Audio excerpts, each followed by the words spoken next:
नमस्कार। आज मैं आप लोगों के सामने लेकर आया हूँ अपने भुजंग आसन को, जो हमारा भुजंग आसन है, कोबरा। इस आसन को करने की विधि और इसके फायदे और इसमें क्या सावधानियां रखनी चाहिए, इन सब को लेकर हम आज बात करेंगे। तो जो भुजंग आसन हमारा है, इसमें आपको बहुत सारे वेरिएशंस देखने को मिलते हैं। चलिए, तो हम सबसे पहले पेट के बल लेट जाएंगे। अब मैं भुजंग आसन पार्ट 2 आपको बताता हूँ। भुजंग आसन 2 जो है हमारा, उस वेरिएशन में हमें क्या करना होता है कि हम हाथों के ऊपर वेट नहीं रखते हैं और कमर को उठाते हैं भुजंग आसन में। अभी तो मेरा वेट हाथों के ऊपर था। जब इसकी प्रैक्टिस अच्छे से हो जाए तो मैं क्या करना, हाथ नीचे टच तो होंगे बट हाथों पे वेट नहीं होगा। वेट सारा हमें ताकत जो लगानी है स्पाइन से लगानी है। ये उस केस में बड़ा लाभकारी है जब स्पाइन को स्ट्रेंथनिंग देनी होती है हमें। मान लीजिए आपको बैकएक का प्रॉब्लम है, उस टाइम पे ये वाला आसन, बैक कमजोर है, स्पाइन के वर्टिब्रास जो हैं उसके साथ में एक मसल जाता है नीचे से ऊपर तक, स्पाइन इरेक्टर, उसको हम स्ट्रोंग कर देते हैं। तो इस आसन से वो बहुत स्ट्रोंग हो जाती है। तो वो स्पाइन को अच्छे से जकड़ के रखती है और उसको सपोर्ट देती है और जो कमर का दर्द है उसमें लाभ होता है। तो ये वाला जो आसन है भुजंग आसन, इसमें इनहेल करते हुए ऊपर उठे और इतने पे रोके।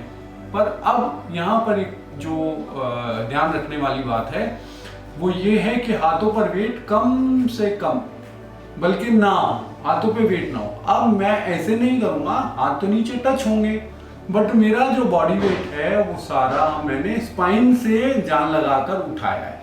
हथेलियों पर मेरा कोई भी वेट नहीं है।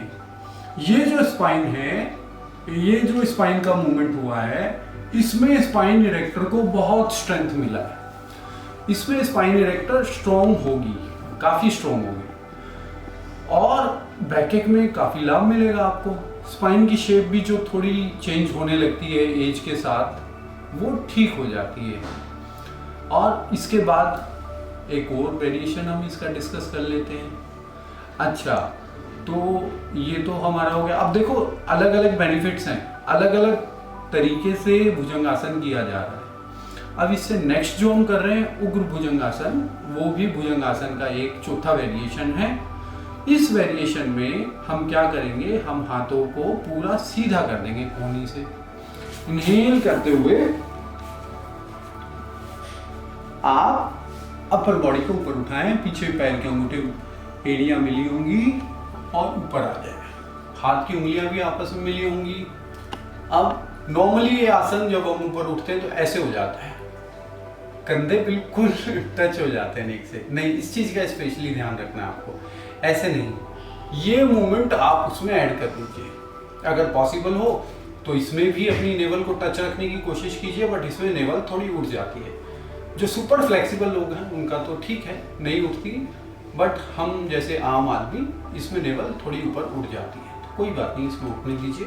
यहाँ पर आकर एल्बोज को स्ट्रेट कर कर ऐसे मूवमेंट नहीं, ऐसे मूवमेंट रखना है। शोल्डर्स को पीछे रखना है और ऊपर उठा देना है। इसमें आप थोड़ा रुकें। ये हमारे लंबर एरिया में फ्लेक्सिबल कर देता है वर्टिब्रास को। ये मैक्सिमम मूवमेंट है इस वाले आसन की। इसको हम बोलते हैं उग्र भुजंग आसन। अब इसके बाद एक और वेरिएशन मैं आपको बता दूं, इसी में त्रियक भुजंग आसन हम करेंगे। जो त्रियक भुजंग आसन है, इसके बेनिफिट हैं कि कमर के, जो भुजंग आसन के बेनिफिट है वो तो सारे बेनिफिट इसमें हैं सेम, परंतु कमर के फैट को भी घटाता है और ये डायबिटीज में भी बहुत लाभकारी है। तो इसमें हमें क्या करना है, इसमें हमें दोनों पैरों को पीछे खोल देना है, कंधे के बराबर गैप आ जाए दोनों पैरों में।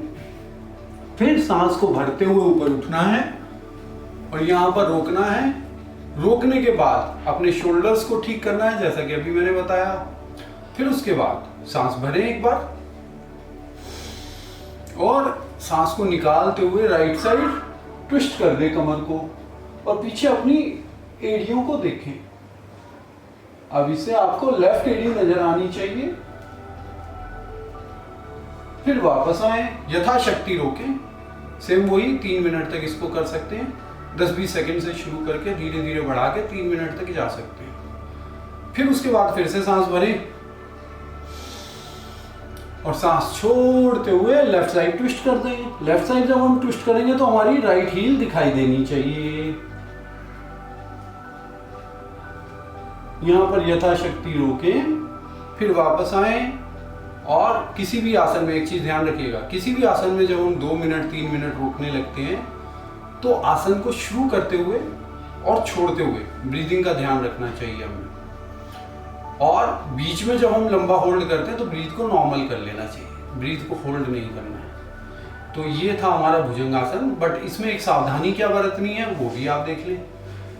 ये जो भुजंगासन के वेरिएशंस हैं, अगर किसी को भी हर्निया का प्रॉब्लम है तो उसके लिए ये आसन काम नहीं आएंगे। ये स्पेशली आप ध्यान रखना, अगर किसी को भी हर्निया का प्रॉब्लम है उसको ये आसन नहीं कराना है, नहीं करना है।